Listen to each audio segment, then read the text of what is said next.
I remember when this game came out, people hated it, loathed it. They would take Resident Evil 6 to the top of a long flight of stairs and then kneel down behind it, and then they'd get somebody else to come over and shove it, and then Resident Evil 6 would fall down all the stairs and get laughed at. But playing through it recently though, I never really got to the point where I wanted to shove this game down a flight of stairs. I had a good time with it, all things considered. The mental block I had to get over was that Resident Evil games have always been B movies. It's just that with 6, the series moved from B horror to B action. It's not as extreme a tonal shift as some might make it out to be, but it does result in a ton more giant explosions and people being blown away by giant explosions, which to me isn't necessarily a bad thing. That said, it sure doesn't help the story any. Still, I think it's important to remember where the series has come from. I love Resident Evil 4, but that game has a section where a little Napoleon dude mind controls a giant statue with evil parasites, and then he tries to kill you with it, or something. So, when this game begins with rookie cop Leon S. Kennedy shooting President Evil in the face and then getting framed for a crime he actually did commit, but not really, it's not like I'm thrown for a loop or anything, it just means I'm playing a Resident Evil game. Or am I, you might ask? Because this doesn't quite feel like the Resident Evils of old. In this game, you do wrestling moves on zombies and then their heads explode, and you barely ever run out of ammo, and it's really oddly melee focused. And you always have a partner with you, and every time you crawl under something as a female character, you get a face full of booty, and everyone's always swearing. It truly is the Michael Bay movie of Resident Evil games.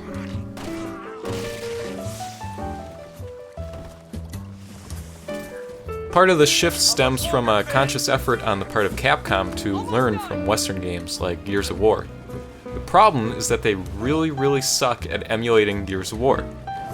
You can kind of take cover, but it just feels so janky, and there's not really any reason to do so. They totally bungled the controls too. You don't peek out of cover by aiming, you have to actually move the stick away from cover, which makes no intuitive sense. It totally broke my immersion every single time I had to remember that I was peeking wrong.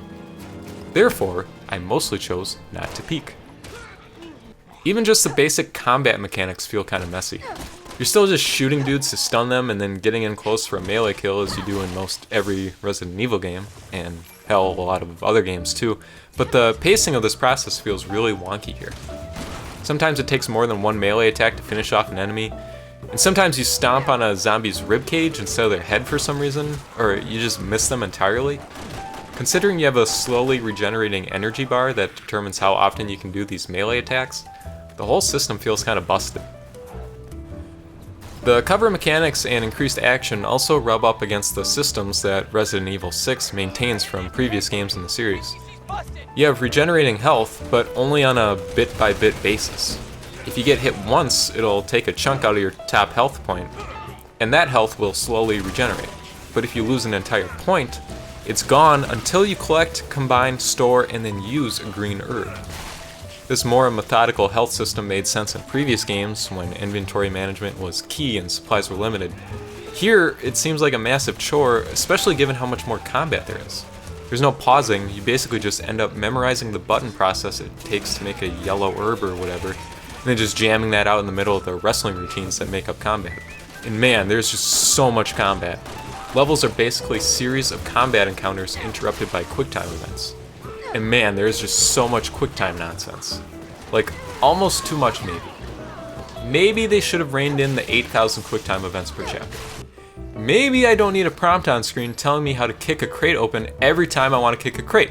Maybe, I don't know, I'm not a game designer. Okay, so there's some pretty glaring reasons to not like this game. I get that. Especially if you go in expecting another Resident Evil 4. But there's also a lot going on here I really like. The action is actually framed really well in a lot of cases, with tons of interesting shots and unique scenarios to battle through.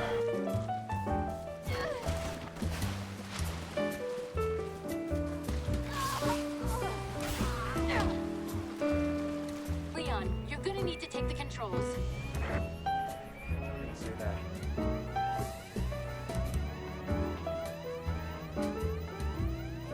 Fine, I'll fly.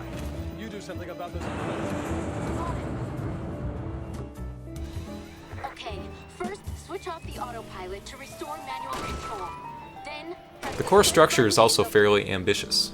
You've got 4 full separate campaigns with different characters, and they all interweave and interact with each other over each one's runtime.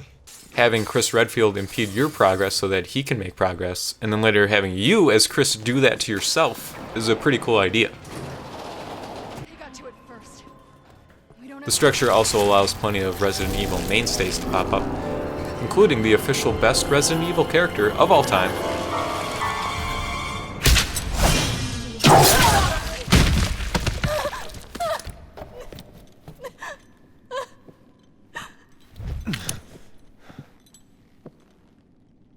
Ada.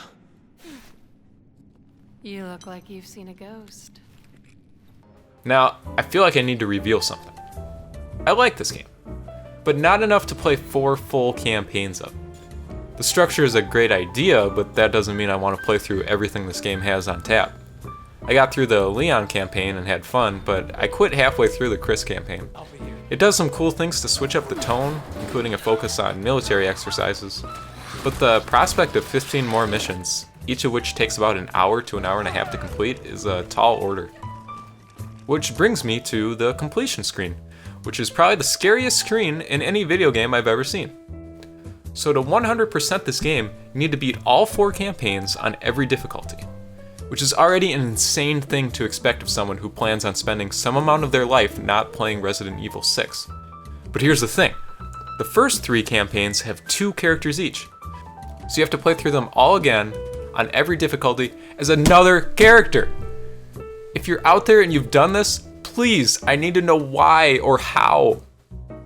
So yeah, it's hard for me to say how I really feel about this game. You go down into ancient crypts that turn into research labs, and you solve church puzzles, and at the end you fight this one dude like 80 times, and he just keeps coming back and turning into giant bug monsters. And that's all pretty awesome.